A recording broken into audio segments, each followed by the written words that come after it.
On the evening of November 13th, 2015, Paris was shaken by a series of coordinated attacks.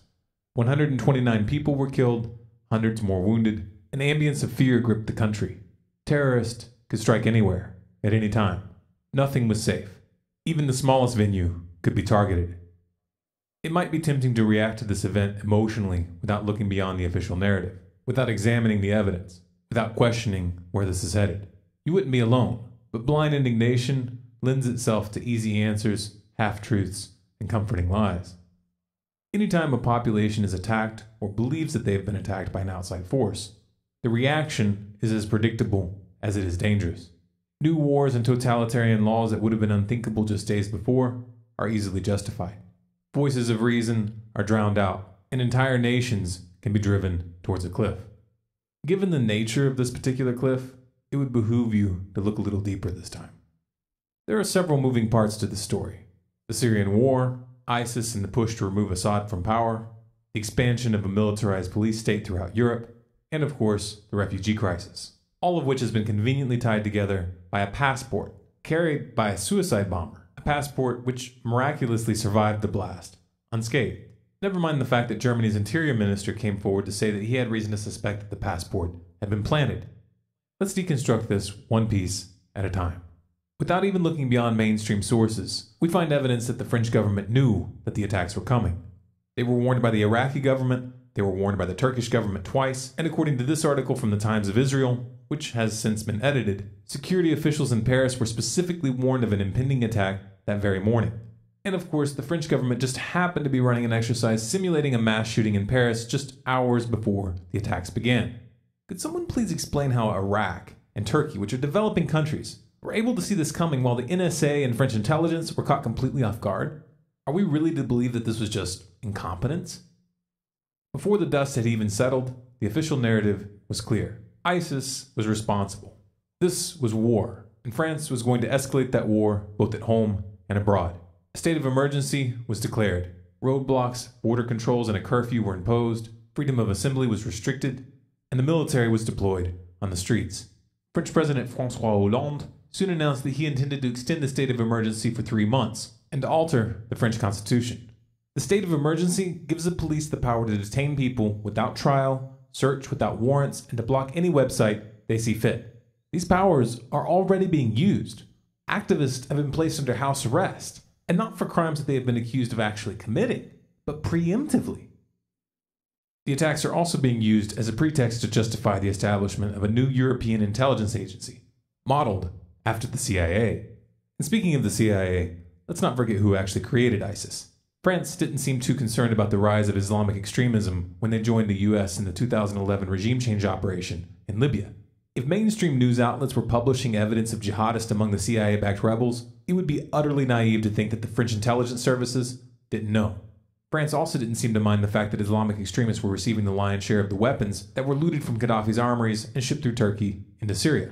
France didn't stand up or speak out for years as the US government continued arming, funding, and training these extremists. There was no righteous indignation at the atrocities they were committing. There were no calls for criminal proceedings after those same rebels got caught using sarin gas against thousands of civilians. And the French government has never so much as verbally condemned the numerous state actors which have been caught assisting ISIS and/or its allies logistically. Why?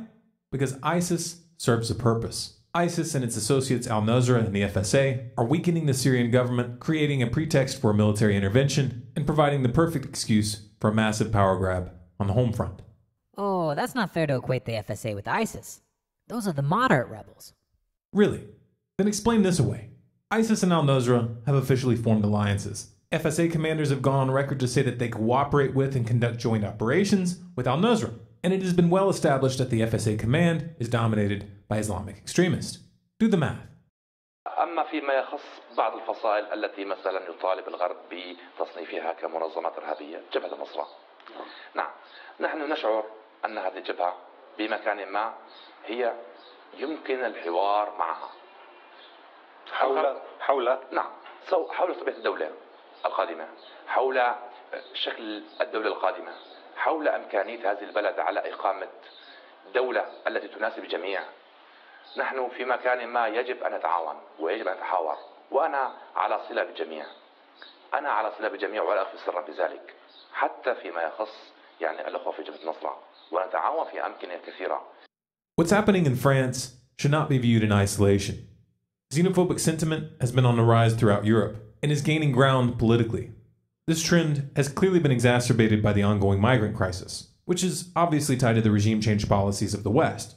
But one variable in this equation that no one is talking about is the fact that the way immigration has been handled in Europe is not merely a question of short-sightedness, it is a reflection of policy. In 2012, UN Migration Chief Peter Sutherland urged the EU to, quote, do its best to undermine the homogeneity of its member states.